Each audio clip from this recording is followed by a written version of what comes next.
What's up, YouTube? This is Too Raw for TV.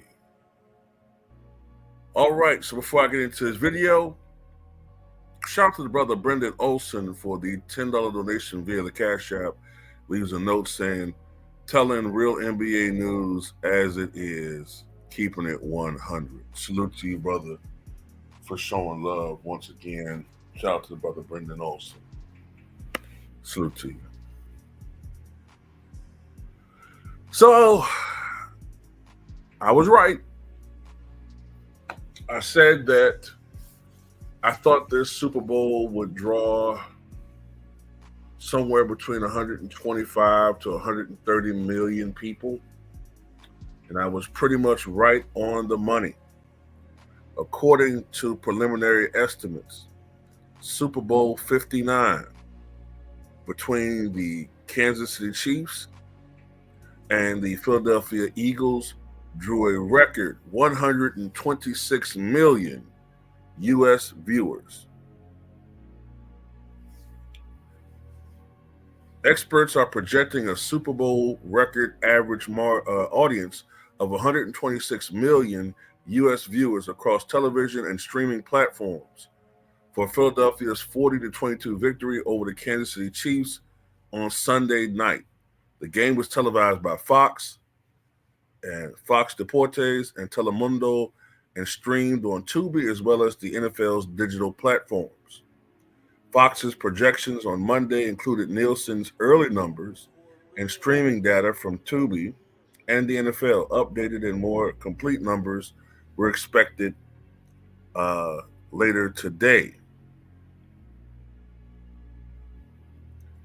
It would be the second straight year the Super Bowl has reached a record audience. The Chiefs' 25-22 overtime victory over San Francisco last year averaged 123.7 million viewers on CBS, Nickelodeon, Univision, and streaming platforms. According to Fox, the audience peaked at 135.7 million in the second quarter, 135.7 million. The early data projects some 14.5 million watched on streaming platforms, including 13.6 million on Tubi, where the game was available for free. Some of the increase can be attributed to a change in the way viewers are counted. This is the first year Nielsen is measuring out-of-home viewers for all states but Hawaii and Alaska. It was previously the top 44 media markets, which covered 65% of the country. The ratings also include Nielsen data from smart TVs along with cable and satellite set-top boxes. Of course, this game was a blowout, so, some people will be concerned about, the lack of competition or doubt of outcome or lack of outcome of the game. Knowledge of outcome of the game would hurt the ratings, but that wasn't the case at all. And look, man, the Super Bowl has always been, at least since the 70s, the Super Bowl has become the annual, it's basically a ritual. It is usually the highest rated program on television.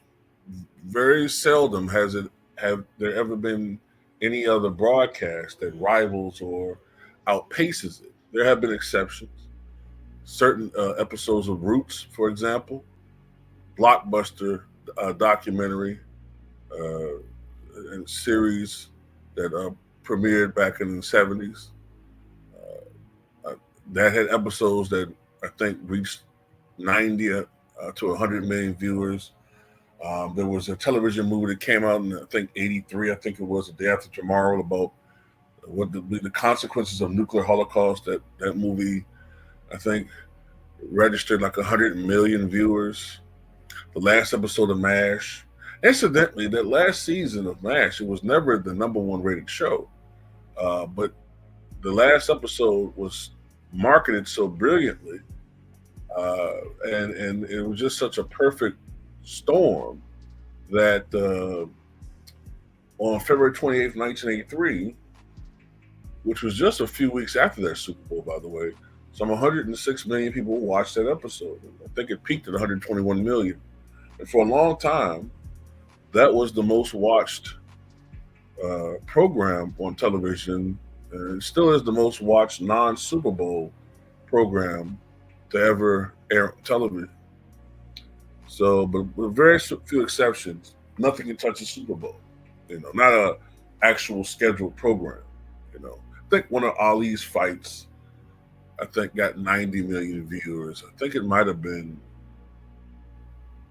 was it Ali Shavers? I think it might have been. But Ali was a big draw back in the day.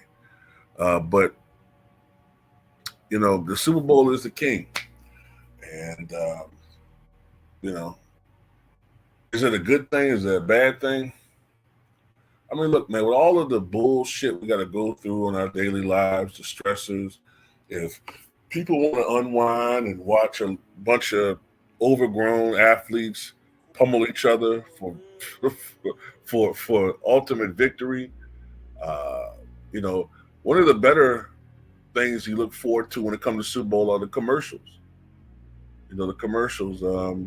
I don't know if the commercials were all that great this year, but anyway,